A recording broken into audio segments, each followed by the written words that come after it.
Ang ating interesting question kanina, gaano katagal inabot para maubos ang 250 pieces na ibinibentang Jeremy Lin shirt sa isang tindahan? Ang sagot, 30 minutes, letter C.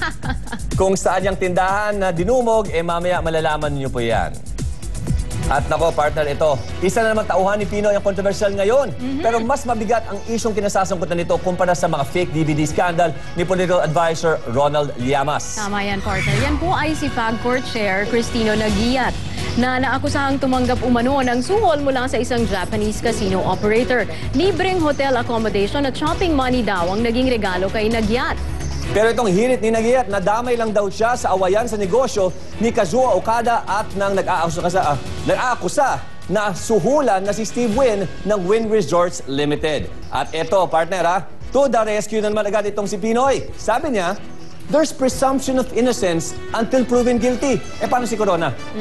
Sinalag din ni Pinoy ang pangamba ng ina na baka simpleng tapik sa braso lang daw ang ibibigay kay Naguiat. Katulad ng nangyari kay Llamas. Ang sinimulan daw na guilt o sino man daw ang guilty, sigurado naman daw na mapaparusahan.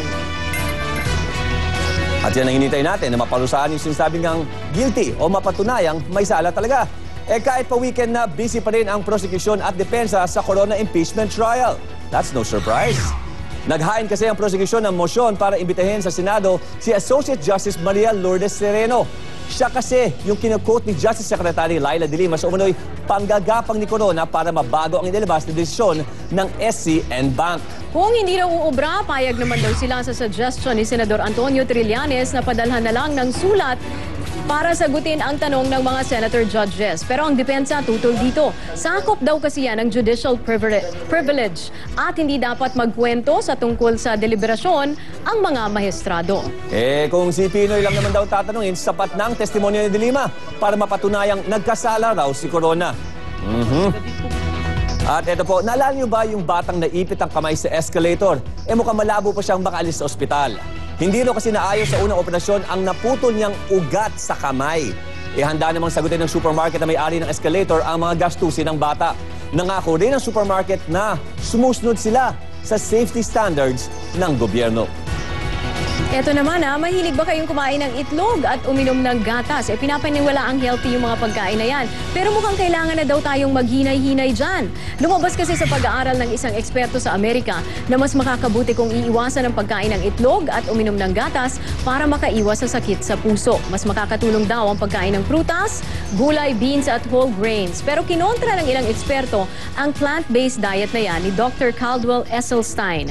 Mainam pa rin daw kasi sa ating puso ang isda at iba pang oil-based foods. So pwede pa. Very good. Latest naman tayo sa sports. Eto, wala pa raw balak mag-retire si pambansang kamao Manny Pacquiao. Aminado man siyang eventually ay gagraduate siya sa pagbaboxing. It won't be anytime soon. Lalo't naghahanda siya sa laban niya with Timothy Bradley. Who? Pero kung meron mang sure, yan ay hook na rin daw si Pacman sa Jeremy Lin fever. Magkikita nga dapat sila sa Estados Unidos. Speak of insanity, hindi napigil ng ulan ang daan-daang Jeremy Lin fans sa Taiwan para makabili ng official Jeremy Lin NBA shirt sa Asia. Taiwanese immigrant sa mga magulang ni Lin. Sa tindi ng Lin craze, may sold out agad ang Lin shirts sa store na ito. Pero mukhang hindi tumalab ang Jeremy Lin magic sa kontra Miami Heat. Natalo kasi ang New York Knicks sa laban nila kanina. Ang ending score, 102-88. Ito na ang ikalawang talo ng Knicks na kasama sa starting five itong si Lin. 8 points lang siya and 8 turnovers. And still on basketball, standing proud ngayon ang first female coach ng Professional Men's Basketball League ng Japan. Siya si Natalie Nakase. Abay, flattered naman siya itong si Nakase sa kanyang na-achieve. And who knows, baka mapasok na rin niya ang NBA. Natalie Nakase. Remember the name. First female coach professional. We'd like to see her in the NBA. 12:23 na, partner. Sabado na ngayon, Sabado. Alamin natin kung makikiayon ba ang ating panahon sa mga gimmick natin this weekend. Lalo na sa mga makikiparty sa Panagbenga, di ba? Alamin natin yan mula kay Manu Sandejas. Manu. Naku. Nako, Cherry, perfect ang panahon na sasalubong sa atin ngayong araw. Kita nyo naman, mahinang-mahinang hangin lang ang inaasahang iihip sa bansa ngayong araw. Pwera na lang sa Mindanao na uulanin dahil sa mainit na easterly winds. Dito yung nanggagaling. Kakalat ang ulan na yan sa Visayas pagdating naman ng Luzon ng linggo ng umaga. Pero sa Luzon may nakatambay na ridge of high pressure area o mainit na panahon. Kaya kung 33.3 ang maximum temperature sa Metro Manila kahapon, asahang magpapatuloy ito ngayong weekend. Tamang-tama sa pagdiriwang ng People Power Anniversary. Pero perfect yan sa Baguio ngayong weekend. Mainit-init, swak lang para sa pagdiriwang ng Panagbenga Festival. Yan ang lagay ng panahon ngayong weekend. Ako po si Manu Sandeas. Salamat, Manu. Good news. At least maganda yung lagyan natin panahon, lalo na sa mga Bagyo sa Panagbenga. Oo, at saka din sa People Power Celebration nga bukas. Oh, at ngayon balikan naman natin si Joey Francisco para sa mga patok na YouTube video. Joey! Heto naman po ang mga YouTube videos namin para sa inyo ngayong gabi. Gigil-gil ang mga netizens sa video na ito ng 2 Lion Cub. Paano ba naman kahit anong gawin nilang pag-akyat at hindi sila makaalis sa maliit na bucket kung saan sila nakalagay? And just don't quite have the...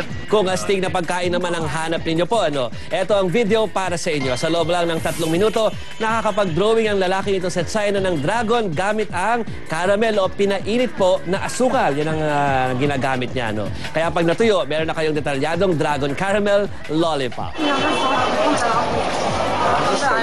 Sa Lunes, abangan ng iba pang astig na videos dito lang po sa Wi-Fi.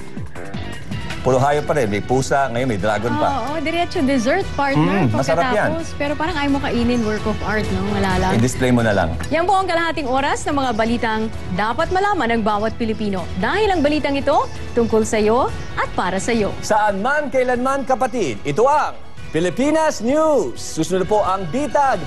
Magandang umaga. Happy weekend po sa inyong lahat.